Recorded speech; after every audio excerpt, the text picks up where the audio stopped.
This is a story I never planned to tell, mostly because no one would believe me. But it happened, and I have no explanation for it. Last summer, I followed my GPS while driving through a remote stretch of West Virginia. I thought I was taking a shortcut to a friend's cabin. Instead, I ended up somewhere that doesn't exist on any map. A town with no exit, a place where the people don't blink, and somehow I barely made it out. What you're about to hear is my full account of what happened that day. I wasn't lost. I wasn't drunk. I didn't take any back roads by mistake. I followed my GPS turn by turn, and it took me to a place no one I've spoken to has ever heard of.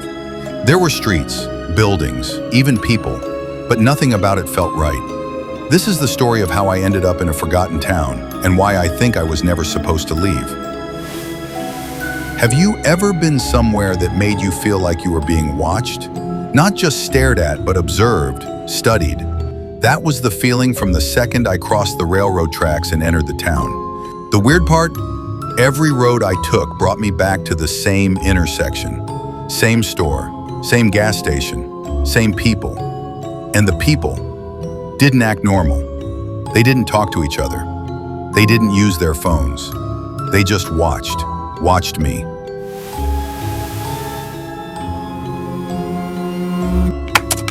The tea-chicking shanster believes superiors. This isn't a campfire story.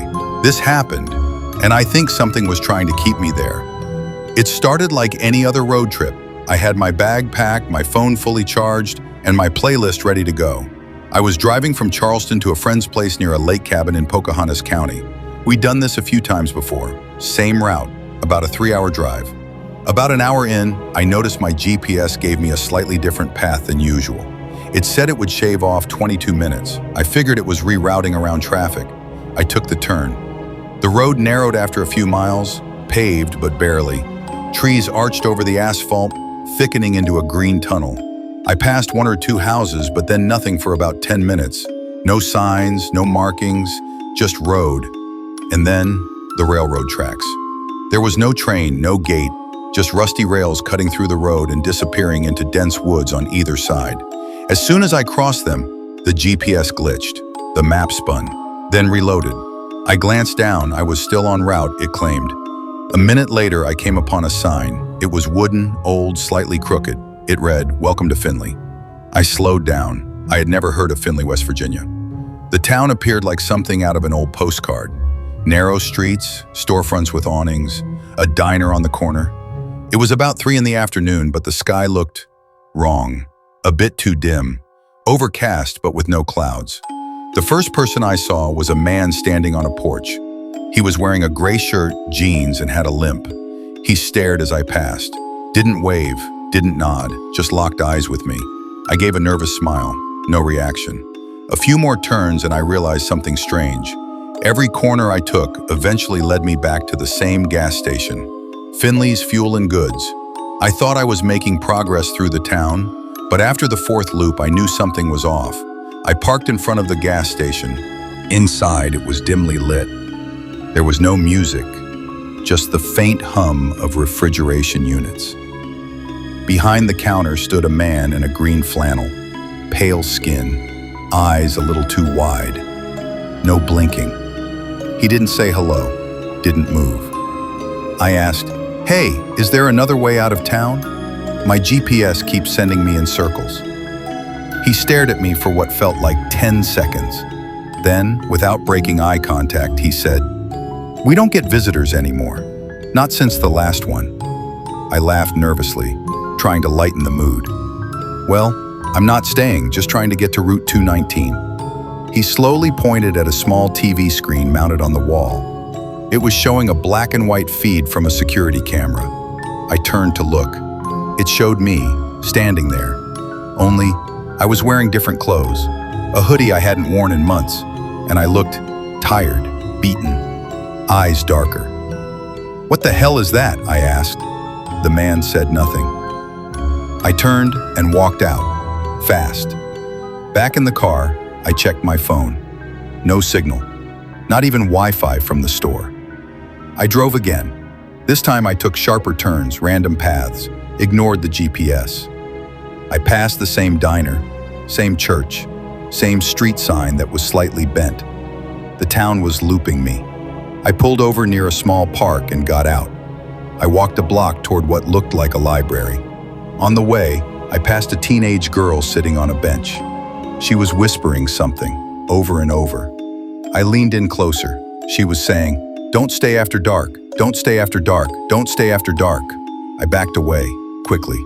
It was 4:12 p.m., according to my phone, but it felt darker. Inside the library, I found no one, but the books were strange. All fiction, no labels, just spines with single words.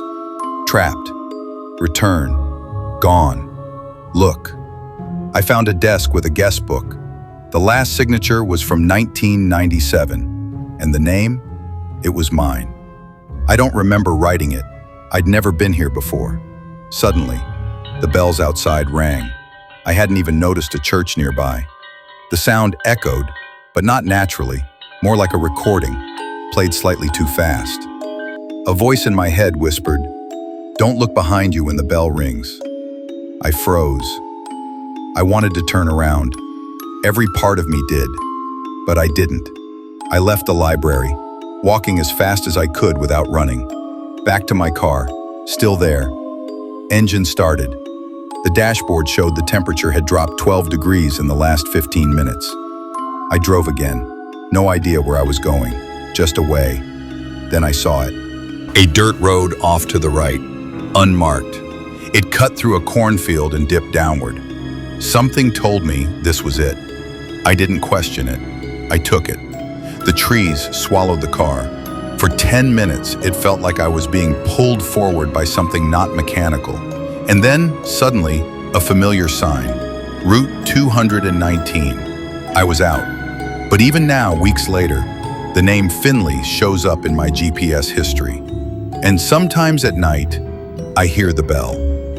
Eventually, I found a road that wasn't listed on the map. It cut through a field, and something in my gut told me, this is it. I didn't stop, I didn't look back. And after what felt like forever, I made it out. I was back on the highway. But that town, it's not gone. It still shows up on my GPS history. And sometimes, late at night, I hear that same radio static I heard back there, coming from my living room speakers. And you were supposed to stay. I'm not the only one this has happened to. There's another story about a woman who followed her GPS into a forest. She was found 2 days later, barefoot and refusing to speak. But what she wrote on her arm in permanent marker was the name of the town I visited. Click the video on your screen now.